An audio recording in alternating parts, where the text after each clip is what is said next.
तो प्यारे विद्यार्थियों नमस्कार, स्वागत है आप सबका एक और नए वीडियो में। प्यारे विद्यार्थियों, आज हम यहाँ पर देखने वाले हैं प्री बोर्ड परीक्षा 2025 के लिए कक्षा 10 का गणित विषय का पूरा क्वेश्चन पेपर और इस क्वेश्चन पेपर के पूरे सॉल्यूशन को। जी हाँ प्यारे विद्यार्थियों, आज हम पूरा का पूरा क्वेश्चन पेपर देखेंगे जो कि आपका 21 जनवरी को होने वाला है। जी हाँ प्यारे विद्यार्थियों, 21 जनवरी को होने वाला पूरा का पूरा क्वेश्चन पेपर विद सॉल्यूशन के साथ में यहाँ पर हम देखने वाले हैं। तो देखिएगा, प्री बोर्ड परीक्षा 2025 के लिए कक्षा 10 का गणित विषय का क्वेश्चन पेपर आपका परीक्षाओं में इस प्रकार का आपसे पूछा जाएगा। तो जल्दी से प्यारे विद्यार्थियों, आप सब लोग यहाँ से इस क्वेश्चन पेपर को अच्छे से देख लें और पूरे पेपर को समझ भी लें। जी हाँ प्यारे विद्यार्थियों, टोटली क्वेश्चन पेपर आपको परीक्षाओं में इसी प्रकार का मिलेगा। आप सब लोग जल्दी से इस पेपर को देख लें और अच्छे से समझ लें। कक्षा 10 का ये आपका पूरा क्वेश्चन पेपर है। देखिएगा प्यारे विद्यार्थियों, सेट ए, सेट बी और सेट सी और सेट डी, चारों सेट पेपर मेरे द्वारा आप सबके लिए उपलब्ध करवा दिए गए, जिनकी लिंक मैंने यहाँ पर आपको डिस्क्रिप्शन बॉक्स में दे दी है। तो आप सब लोग प्यारे विद्यार्थियों इसको इस प्रकार से समझ सकते हो। प्री बोर्ड परीक्षा 2025 का पेपर है जो कि कक्षा 10 का गणित विषय का, जिसमें प्यारे विद्यार्थियों आपको समय आपके पेपर के लिए आपको 3 घंटे का दिया जाएगा। पूर्णांक आपका 75 अंकों का होगा। और देखिएगा प्यारे विद्यार्थियों, यहाँ पर आपको पेपर के लिए निर्देश दिए गए हैं, तो इनको भी आप लोग अच्छे से देख लें और पूरा का पूरा इसको समझ लें। अब चलो प्यारे विद्यार्थियों आगे बढ़ते हैं, समझते हैं आपके पूरे पेपर को और इस पेपर के पूरे सॉल्यूशन को। तो देखिएगा प्यारे विद्यार्थियों, पहला क्वेश्चन पढ़ते हैं। संख्याओं 4 और 9 का महत्तम समापवर्तक होगा।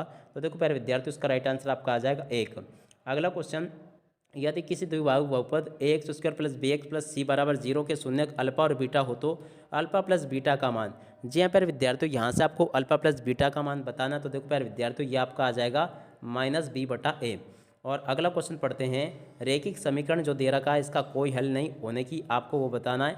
देखो प्यारे विद्यार्थियों, कोई हल कब नहीं होगा, ये बी वाली स्थिति अगर होगी ना तो इसका कोई हल नहीं होगा, ठीक है। और अगला क्वेश्चन पढ़ते हैं, क्या लिखा है। AP 4 2 0 -2 में सार्वंतर है। तो देखो प्यारे विद्यार्थियों, प्रश्न नंबर 4 जो लिखा ना, इसका राइट आंसर आपका क्या आ जाएगा, -2 प्यारे विद्यार्थियों इसका राइट आंसर आएगा। और उसके बाद में देखो प्रश्न नंबर 5, किसी त्रिभुज ABC में। तो देखो प्यारे विद्यार्थियों, 5 नंबर का जो क्वेश्चन आपसे पूछा गया ना, इसका राइट आंसर प्यारे विद्यार्थियों आपका बी नंबर का। इसके बाद में देखिएगा प्यारे विद्यार्थियों, यहाँ से आप सब लोग प्रश्न नंबर 6 के उत्तर को भी देख लें। प्रश्न नंबर 6 का प्यारे विद्यार्थियों उत्तर आपका आ जाएगा ए नंबर का, ये वाला, ठीक है। और उसके बाद में चलो अब आगे बढ़ते हैं, अगले क्वेश्चन को देखते हैं। तो देखो प्यारे विद्यार्थियों, प्रश्न नंबर 2 में आपसे रिक्त स्थानों की पूर्ति पूछी जाएगी। आप सब लोग यहाँ से रिक्त स्थानों को देख लें। पहला क्वेश्चन, भाज्य बराबर। तो देखो प्यारे विद्यार्थियों, यहाँ पर आपको लिख देना भाजक। जी यहाँ पर विद्यार्थियों, भाज्य बराबर भाजक, और यहाँ से आपको इसका पूरा का पूरा आंसर लिख देना है। अगला क्वेश्चन पढ़ते हैं। घात 2 के किसी बहुपद के अधिकतम शून्यक हो सकते हैं। तो देखो प्यारे विद्यार्थियों, घात 2 के बहुपद के 2 शून्यक हो सकते हैं। अगला क्वेश्चन पढ़ते हैं। द्विघात समीकरण x square plus b x plus c बराबर 0 के विभक्तिकरण का सूत्र होगा।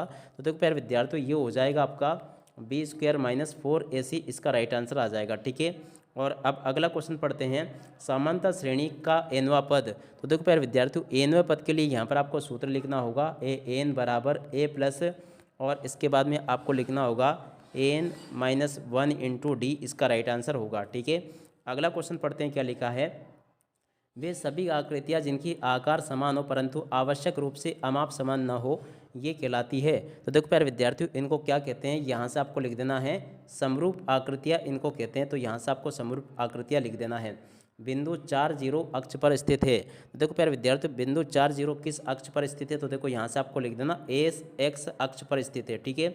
अगला क्वेश्चन, व्रत की एक छेदक रेखा व्रत को बिंदु पर प्रतिच्छेद करती है। तो देखो प्यारे विद्यार्थी, व्रत की छेदक रेखा ना व्रत को 2 बिंदुओं पर प्रतिच्छेद करती है, ठीक है। अगला क्वेश्चन पढ़ते हैं। यहाँ से प्यारे विद्यार्थियों आप सब लोग जोड़ी के मिलान को भी देख लें। अब चलो देखते हैं कि जोड़ी के मिलान आपको कैसे करना होगा। Cosec square theta -1। तो देखो इसकी जोड़ी का मिलान प्यारे विद्यार्थियों आपको कर लेना ई नंबर से। और सेक थीटा की जोड़ी प्यारे विद्यार्थियों आपको मिलान कर लेनी है ए नंबर से। और 1 - कोस स्क्वायर थीटा, तो देखो उसकी जोड़ी का मिलान प्यारे विद्यार्थियों आपको कर लेना डी नंबर से। और अगला क्वेश्चन, कोस 30 डिग्री। तो देखो इसकी जोड़ी का मिलान प्यारे विद्यार्थियों आपका हो जाएगा किससे, इसकी जोड़ी का मिलान प्यारे विद्यार्थियों आपको बी नंबर से कर लेना है। और कोस 90 - थीटा 5 नंबर का। तो देखो इसकी जोड़ी का मिलान प्यारे विद्यार्थियों आपको कर देना सी से। और देखिएगा ये जो 6 नंबर का क्वेश्चन लिखा ना, इसकी जोड़ी का मिलान प्यारे विद्यार्थियों आपको कर देना 2 से, ठीक है। इस प्रकार से प्यारे विद्यार्थियों आप सब लोग जोड़ी के मिलान को पूरा कंप्लीट कर लें। और उसके बाद में देखिएगा प्यारे विद्यार्थियों, यहाँ पर आपसे प्रश्न नंबर 4 में एक शब्द या फिर एक वाक्य में उत्तर पूछे गए हैं। पहला क्वेश्चन पढ़ते हैं। तो देखो प्यारे विद्यार्थियों, पहले क्वेश्चन का राइट आंसर आपका 1 आ जाएगा। और दूसरे नंबर का जो क्वेश्चन लिखा, 2 चरों में रैखिक समीकरण का मानक रूप लिखिए। तो देखो प्यारे विद्यार्थियों, रैखिक समीकरण का मानक रूप क्या होगा, x square plus b x plus c बराबर 0 के रूप का होगा, ठीक है। इस प्रकार से आप लोग इसको देख लें। अगला क्वेश्चन पढ़ते हैं, क्या लिखा है। किसी द्विघात समीकरण के विविधीकरण का मान शून्य हो तो उसके मूलों की प्रकृति कैसी होगी।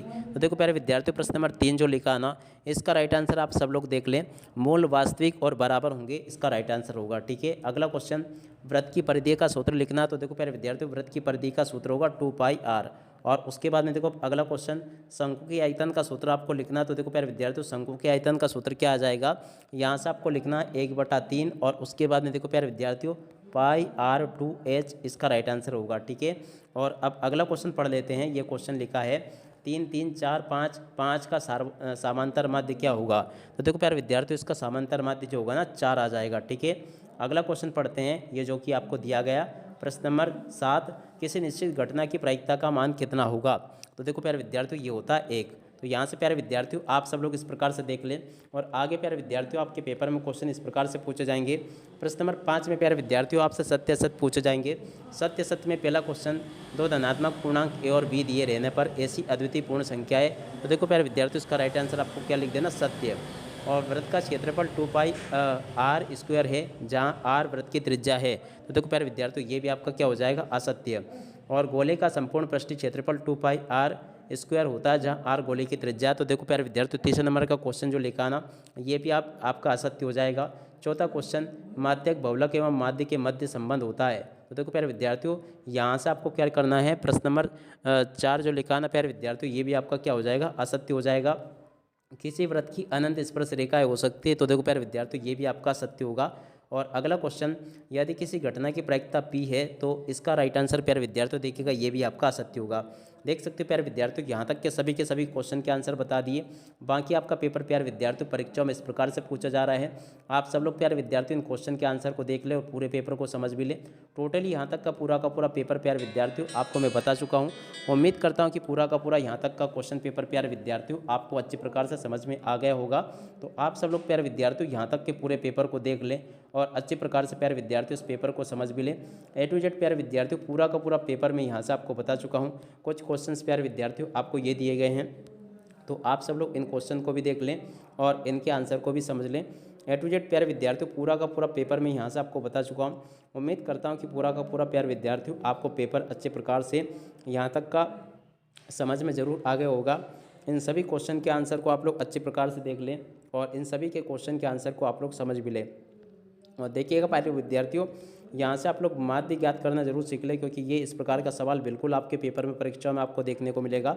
देख सकते हो A to Z पूरा का पूरा पेपर मैं आपको बता चुका हूँ।